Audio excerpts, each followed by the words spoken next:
ओम शांति। आज 23 फरवरी 2024 की साकार मधुर मूल्य है। आज शुक्रिया दिवस है, तो आज शुक्रिया दिवस में परमात्मा पिता को शुक्रिया करेंगे, प्रकृति के पांचों तत्व को शुक्रिया करेंगे और अपने शरीर को शुक्रिया करेंगे और सभी आत्माओं को दिल से शुक्रिया करेंगे। तो आज के महावाक्य में बाबा बोले,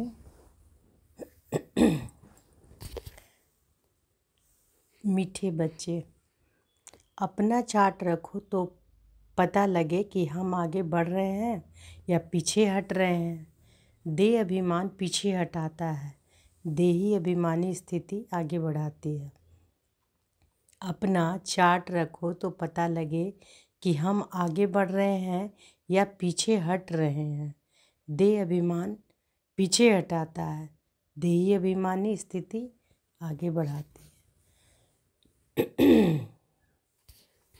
प्रश्न है, सतयुग में के आदि में आने वाली आत्मा और देरी से आने वाली आत्मा में मुख्य अंतर क्या होगा? उत्तर है, आदि में आने वाली आत्माएं सुख की चाहना रखेंगी। आदि में आने वाली आत्माएं सुख की चाहना रखेंगी क्योंकि सतयुग आदि सनातन धर्म बहुत सुख देने वाला है। देरी से आने वाली आत्मा को सुख मांगना आएगा ही नहीं, वह शांति शांति मांगेंगे। बेहद के बाप से सुख और शांति का वर्षा हर आत्मा को प्राप्त होता है। बेहद के बाप से सुख और शांति का वर्षा हर आत्मा को प्राप्त होता है। ओम शांति। भगवान उवाच।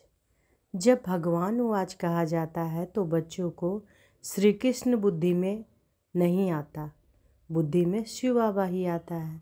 मूल बात है बाप का परिचय देना, क्योंकि बाप से ही वर्षा मिलता है। तुम ऐसे नहीं कहेंगे कि हम शिव बाबा के फॉलोअर्स हैं, नहीं, शिव बाबा के बच्चे हैं। हमेशा अपने को बच्चे समझो और कोई को यह पता नहीं है कि वह बाप टीचर गुरु भी है। तुम बच्चों में भी बहुत हैं जो भूल जाते हैं। तो बाबा क्या बोल रहे हैं कि उन लोगों को नहीं पता है कि बाबा ही टीचर भी है, गुरु है। और हम बच्चों में भी कुछ लोग को यह पता भी नहीं है। जैसे बाबा कह रहे हैं ना कि और कोई को यह पता नहीं कि वह बाप भी है, टीचर भी है, गुरु भी है। तुम बच्चों में भी बहुत हैं जो भूल जाते हैं। यह याद रहे तो अहो सौभाग्य। बाबा को भूल जाते हैं, फिर लौकिक देह के संबंध याद आ जाते हैं। वास्तव में तुम्हारी बुद्धि से और सब निकल जाना चाहिए, एक बाप ही याद रहे। तुम कहते हो त्वमेव माता पिता तुम ही हो। अगर दूसरा कोई याद आता है तो ऐसे नहीं कहेंगे कि सदगति में जा रहे हैं। देह अभिमान में है तो दुर्गति ही होती है, देही अभिमानी हो तो सदगति होती है। कभी नीचे कभी ऊपर चढ़ते उतरते रहते हैं, कभी आगे बढ़ते हैं कभी पीछे हटते हैं। देह अभिमान में तो बहुत आते हैं, इसलिए बाबा हमेशा कहते हैं कि चार्ट रखो तो पता पड़े कि हम आगे बढ़ रहे हैं या पीछे हट रहे हैं। सारा मदार है याद पर, नीचे ऊपर होते ही रहते हैं। बच्चे चलते चलते थक जाते हैं, फिर रड़ियाँ मारते हैं, बाबा यह होता है, याद भूल जाती है। देह अभिमान में आने से ही पीछे हटते हैं, कुछ न कुछ पाप करते हैं। याद पर सारा मदार है, याद से आयु बढ़ती है, इसलिए योग अच्छा नामी ग्रामी है। ज्ञान की तो बहुत सहज सब्जेक्ट है। बहुत है जिनको ज्ञान भी नहीं है तो योग भी नहीं है, इससे नुकसान बहुत होता है। बहुतों से मेहनत होती नहीं है। पढ़ाई में नंबरवार तो होते ही हैं। पढ़ाई से समझा जाता है कि यह कहाँ तक और किसकी सर्विस करते हैं। सबको शिव बाबा का परिचय देना है। तुम जानते हो बेहद का वर्षा एक ही बेहद के बाप से मिलता है। मुख्य है माता पिता और तुम बच्चे। यह हुआ ईश्वरीय कुटुंब। और कोई की भी बुद्धि में यह नहीं होगा कि हम शिव बाबा की संतान हैं, उनसे ही वर्षा लेना है। एक बाप को ही याद करना है, वह भी निराकार शिव बाबा। परिचय ही ऐसे दो। एक बाप को ही याद करना है, वह भी निराकार शिव बाबा। परिचय ही ऐसे दो। वह तो बेहद का बाप है, उनको सर्वव्यापी कैसे कह सकेंगे? भला उनसे वर्षा कैसे पाएंगे? पावन कैसे बनेंगे? बन ही नहीं सकेंगे। बाप घड़ी घड़ी कहते हैं, मन मना भव मुझे याद करो। यह कोई भी जानते नहीं है। श्री कृष्ण को भी वास्तव में सब नहीं जानते। वह मोर मुकुटधारी यहाँ कैसे आएंगे? यह है बहुत ऊंचा ज्ञान। ऊंचे ज्ञान में जरूर थोड़ी डिफ़िकल्टी भी होगी, सहज नाम भी है। बाप से वर्षा लेना तो सहज है ना। बच्चे डिफ़िकल्ट क्यों समझते हैं? क्योंकि बाप को याद नहीं कर सकते। बाबा ने बच्चों को दुर्गति और सदगति का राज भी समझाया है। इस समय सब दुर्गति में जा रहे हैं। मनुष्य मत दुर्गति में ले जाती है। यह है ईश्वरीय मत। इसलिए बाबा कंट्रास्ट बनवाते हैं। हर एक मनुष्य अपने से पूछे कि हम नरकवासी हैं या स्वर्गवासी हैं। अब सतयुग है कहाँ? परंतु मनुष्य कुछ भी समझते नहीं। मनुष्य को भी कल्पना समझते हैं, सतयुग को भी कल्पना समझते हैं। तो बाबा क्या कह रहे हैं कि हर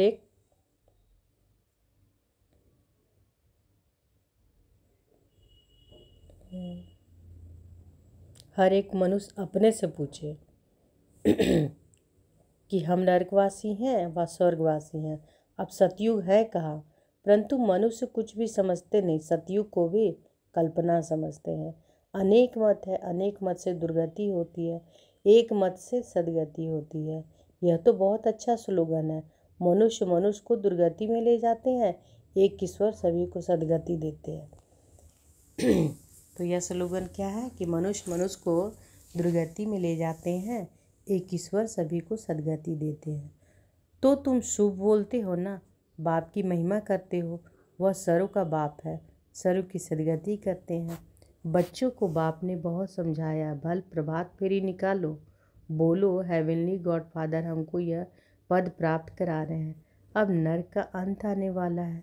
समझाने में मेहनत तो करनी पड़ती है। एरोप्लेन से पर्चे गिरा सकते हो। हम तो एक ही बाप की महिमा करते हैं, वो ही स्वर्ग का सदगति दाता है। बाप कहते हैं कि बच्चे मैं तुमको सदगति देता हूँ, फिर तुमको दुर्गति देने वाला कौन कहा जाता है? आधा कल्प है बिन, फिर हेल। रावण राज्य माना ही आसुरी राज, नीचे ही गिरते आते हैं। उल्टी रावण की मत से पतित पावन एक ही बाप है। हम बाप से विश्व का मालिक बन रहे हैं। इस शरीर से भी मोह निकाल देना है। अगर हंस बगुले इकट्ठे होंगे तो मोह कैसे निकलेगा? हर एक की सरकमस्टांस देखी जाती है। हिम्मत है अपना शरीर निर्वाह आप ही कर सकते हो, तो फिर ज़्यादा झंझट में क्यों फंसते हो? पेट बहुत नहीं खाता है, बस 2 रोटी खाओ और कोई फुरना नहीं। फिर भी अपने से प्रण कर लेना चाहिए कि बाप को ही याद करना है, जिससे सब विकर्म विनाश हो जाए। इसका मतलब यह नहीं कि धंधा नहीं करना है। धंधा नहीं करेंगे तो पैसा कहाँ से आएगा? भीख तो नहीं मांगना है। यह तो घर है, शिव बाबा के भंडारे से खाते हैं। अगर सर्विस नहीं करते हैं तो मुफ्त में खाते हैं, तो गोया भीख पर चलना होता है। 21 जन्म फिर सर्विस करनी पड़ेगी। राजा से लेकर रंक तक सब यहाँ है, वहाँ भी है, परंतु वहाँ सदैव सुख है, यहाँ सदैव दुख है। पोजीशन तो होती है ना। बाप से पूरा योग रखना है, सर्विस करनी है, दिल से पूछना है कि हम यज्ञ की कितनी सेवा करते हैं। कहते हैं ईश्वर के पास सब हिसाब बना बनाया है, उनको साक्षी होकर देखा जाता है किस चलन से क्या पद पाएंगे। यह भी समझ सकते हैं कि श्रीमत पर चलने से कितना उच्च पद पाएंगे, ना चलने से कितना कम पद हो जाता है। यह सब समझने की बातें हैं। तुम्हारे पास प्रदर्शनी में भी कोई भी धर्म वाला आता है, बोलो बेहद के बाप से बेहद की सुख शांति का वर्षा मिलता है। बेहद का बाप ही शांति दाता है, उनको ही कहते हैं शांति देवा। अब कोई जड़ चित्र थोड़े ही शांति दे सकेगा। बाप कहते हैं कि तुम्हारा स्वधर्म है शांत, तुम शांति धाम में जाना चाहते हो। कहते हो कि शिव बाबा शांति दो, तो बाप क्यों नहीं देंगे? क्या बाप वर्षा नहीं देंगे बच्चों को? कहते हैं कि शिव बाबा सुख दो, वह तो हैविन स्थापन करने वाला है, तो सुख क्यों नहीं देंगे? उनको याद ही नहीं करेंगे, उनसे मांगेंगे ही नहीं तो वह देंगे ही क्या? शांति का सागर तो बाबा ही है ना। तुम सुख चाहते हो, बाप कहते हैं शांति के बाद फिर सुख में आना है। पहले पहले जो आएंगे वह सुख पाएंगे, देरी से आने वाले को सुख मांगना आएगा ही नहीं, वह मुक्ति ही मांगेंगे। पहले सब मुक्ति में जाएंगे, वहाँ तो दुख होगा ही नहीं। तुम जानते हो कि हम मुक्ति धाम में जाकर फिर जीवन मुक्ति में आएंगे, बाकी सब मुक्ति में चले जाएंगे। इसको कयामत का समय कहा जाता है। सबका हिसाब किताब चुकतू होने वाला है। जानवरों का भी हिसाब किताब होता है ना। कोई कोई राजाओं के पास रहते हैं तो उन्हों की कितनी पालना होती है। रेस के घोड़ों की कितनी संभाल होती है, क्योंकि घोड़े तीखे होंगे तो कमाई अच्छी होगी। धनी जरूर प्यार करेंगे, यह भी ड्रामा में नूंद है। वहाँ यह होते ही नहीं, यह रेस आदि बाद में शुरू हुई है। यह सारा बना बनाया खेल है। सृष्टि के आदि मध्य अंत को भी अब तुम जान गए हो। आदि में बहुत थोड़े मनुष्य होंगे, हम विश्व पर राज करते रहेंगे। हर एक समझ सकते हैं कि हम बन सकते हैं व नहीं। हम बहुतों का कल्याण करते हैं, इसमें मेहनत करनी पड़े, जबकि बाप मिला है। दुनिया वाले तो आपस में लड़ते झगड़ते रहते हैं, विनाश के लिए क्या क्या बनाते रहते हैं। ऐसे ऐसे बॉम्ब्स बनाते हैं जिससे आग लग जाए। बम्भोर को आग कोई कम थोड़े ही लगेगी, बुझाने वाला कोई रहेगा नहीं।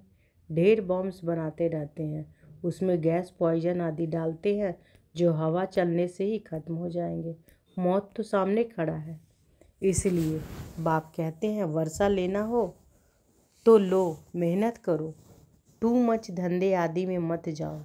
कितना चिंतन रखना पड़ता है। बाबा ने इनको तो छुड़ा दिया है, अब यह छिछी दुनिया है। तुम बच्चों को बाप को याद करना है, जो तुम्हारे विकर्म विनाश हो जाए और बाप से वर्षा ले लेवे। बहुत प्यार से याद करना है।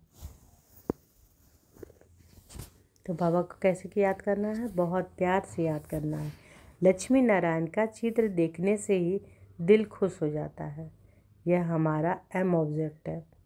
लक्ष्मी नारायण का चित्र देखने से दिल खुश होता है ना। यह हमारा एम ऑब्जेक्ट है। बल पूजा करते थे, परंतु यह मालूम थोड़े ही था कि हम यह बन सकते हैं। कल पुजारी थे, आज पूज्य बन रहे हैं। बाबा आया तो पूजा छोड़ दी। बाप ने विनाश और स्थापना का साक्षात्कार कराया ना। हम विश्व के मालिक बनते हैं, यह तो सब खत्म होना है। फिर हम क्यों ना बाप को याद करें, अंदर में एक ही महिमा गाते रहे। बाबा आप कितने मीठे हो। अंदर में एक ही महिमा गाते रहें कि बाबा आप कितने मीठे हो। तुम जानते हो कि हम सब आत्माओं का बाप वह एक ही है, उनसे ही वर्षा मिलता है। हम भक्ति मार्ग में उनको याद करते थे, वह परम धाम में रहने वाला है, इसलिए तो उनका चित्र भी है। अगर आया ना हो तो चित्र क्यों होता। शिव जयंती भी मनाते हैं, उनको कहा ही जाता है परम पिता परमात्मा। बाकी तो सबको मनुष्य या देवता कहा जाता है। सबसे पहले आदि सनातन देवी देवता धर्म था, पीछे और धर्म हुए हैं। तो ऐसे बाप का कितने प्यार से याद करना चाहिए। भक्ति मार्ग में तो बहुत रड़ियाँ मारते हैं, अर्थ कुछ भी नहीं जानते। जो आया महिमा करते रहते हैं। अनेक स्तुतियाँ हैं। बाप की स्तुति क्या करेंगे? तुम ही कृष्ण हो, तुम ही व्यास हो, तुम ही फलाना हो, यह तो ग्लानि हुई। बाप की स्तुति क्या करेंगे कि तुम ही कृष्ण हो, तुम ही व्यास हो, तुम ही फलाना हो, तो यह तो ग्लानि हुई। बाप का कितना अपकार करते हैं। बाप कहते हैं ड्रामा अनुसार यह सब मेरा अपकार करते हैं, फिर मैं आकर सर्व का उपकार करता हूँ।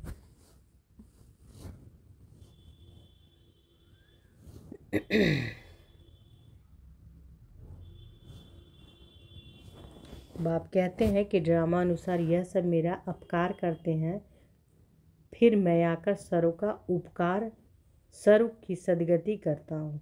मैं आया हूँ नई दुनिया स्थापन करने। यही हार जीत का खेल है। 5000 वर्ष का बना बनाया ड्रामा है। इसमें ज़रा भी फर्क नहीं हो सकता। यह ड्रामा का राज बाप बिगर कोई समझा ना सके। मनुष्य मत तो अनेक निकलती रहती हैं, देवता मत तो मिलती ही नहीं। बाकी है मनुष्य मत। हर एक अपना अकल निकालते रहते हैं। अब तुमको और कोई को भी याद नहीं करना है। आत्मा सिर्फ अपने बाप को याद करती रहे। मेहनत करनी है, जैसे भक्त भी मेहनत करते हैं ना, बहुत श्रद्धा से भक्ति करते हैं। जैसे वह भक्ति है तुम्हारी, फिर है ज्ञान की मेहनत। भक्ति में कम मेहनत करते हैं क्या? बाबा कह रहे हैं कि भक्ति में कम मेहनत करते हैं क्या? गुरु लोग कहते हैं कि रोज़ 100 माला फेरो, फिर कोठरी में बैठ जाते हैं। माला फेरते फेरते घंटा लग जाता है। बहुत करके राम राम की धुनी लगाती हैं। यहाँ तो तुमको बाप की याद में रहना है, बहुत प्यार से याद करना है। कितना मीठे से मीठा बाबा है। सिर्फ कहते हैं कि मुझे याद करो और दैवी गुण धारण करो। खुद करेंगे तब दूसरों को ही रास्ता बताएंगे। बाप जैसा मीठा और कोई हो नहीं सकता। कल्प के बाद तुमको मीठा बाबा मिलता है, फिर पता नहीं ऐसे मीठे बाप को क्यों भूल जाते हो। फिर बाप स्वर्ग का रचयिता है, तुम भी जरूर स्वर्ग के मालिक बनते हो। परंतु कट जंग उतारने के लिए बाप को याद करो। ना याद करने से ऐसी कौन कौन सी मुसीबत आती है? ना याद करने की ऐसी कौन सी मुसीबत आती है? कारण बताओ। क्या बाप को याद करना डिफ़िकल्ट है? तो बाबा कह रहे हैं कि बाबा को क्या या कैसे याद करना है? बहुत प्यार से याद करना है। जैसे भक्ति में गुरु लोग कहते हैं ना कि 100 माला फेरो तो कोठरी में बैठ जाते हैं। माला फेरते फेरते घंटा लग जाता है, राम राम की धुनी लगाती है। तो बाबा कह रहे हैं यहाँ तो तुमको बाप की याद में रहना है, बहुत प्यार से याद करना है। कितना मीठे से मीठा बाबा है। सिर्फ कहते हैं कि मुझे याद करो और दैवी गुण धारण करो। खुद करेंगे तब दूसरों को ही रास्ता बताएंगे। जब तक हम लोग खुद नहीं करेंगे तो दूसरों को कैसे बता सकते? वही बाबा करें कि खुद करेंगे तब दूसरों को भी रास्ता बताएंगे। बाप जैसा मीठा और कोई हो नहीं सकता। कल्प के बाद तुमको मीठा बाबा मिलता है, फिर पता नहीं ऐसे मीठे बाप को क्यों भूल जाते हो। बाप स्वर्ग का रचयिता है तो तुम भी जरूर स्वर्ग के मालिक बनते हो। परंतु कट जंग उतारने के लिए बाप को याद करो। ना याद करने की ऐसी कौन सी मुसीबत आती है? कारण बताओ। क्या बाप को याद करना डिफ़िकल्ट है? बाबा पूछ रहे, कारण पूछ रहे हैं। अच्छा, मीठे मीठे लकी सितारों प्रति माता पिता बाप दादा का याद प्यार और गुड मॉर्निंग। रूहानी बाप की रूहानी बच्चों को नमस्ते।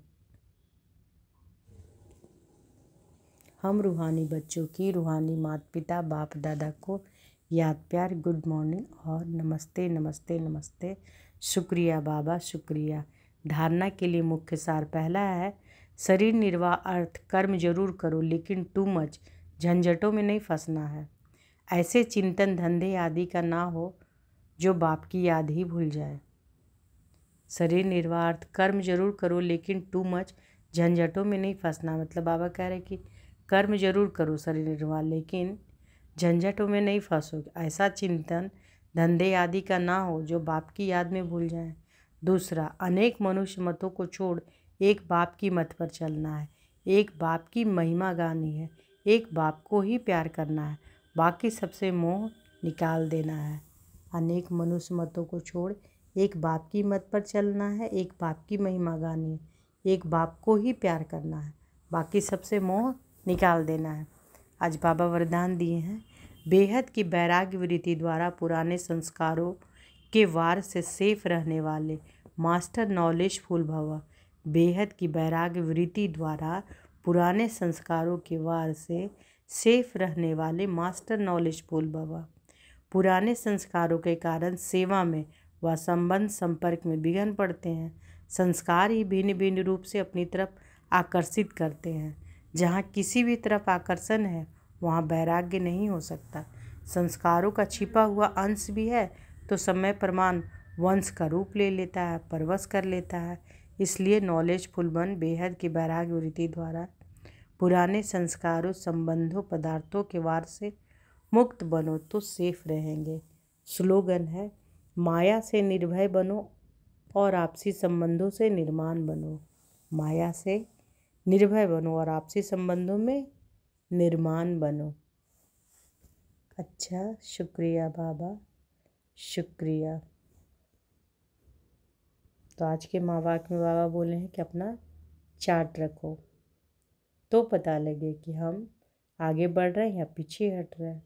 देह अभिमान हमें पीछे हटाता है और देह अभिमानी स्थिति आगे बढ़ाती है। बाबा को बहुत प्यार से याद करना है और बाबा की ही महिमा गानी है, बाकी सबसे मुंह निकाल देना है। अच्छा, ओम शांति।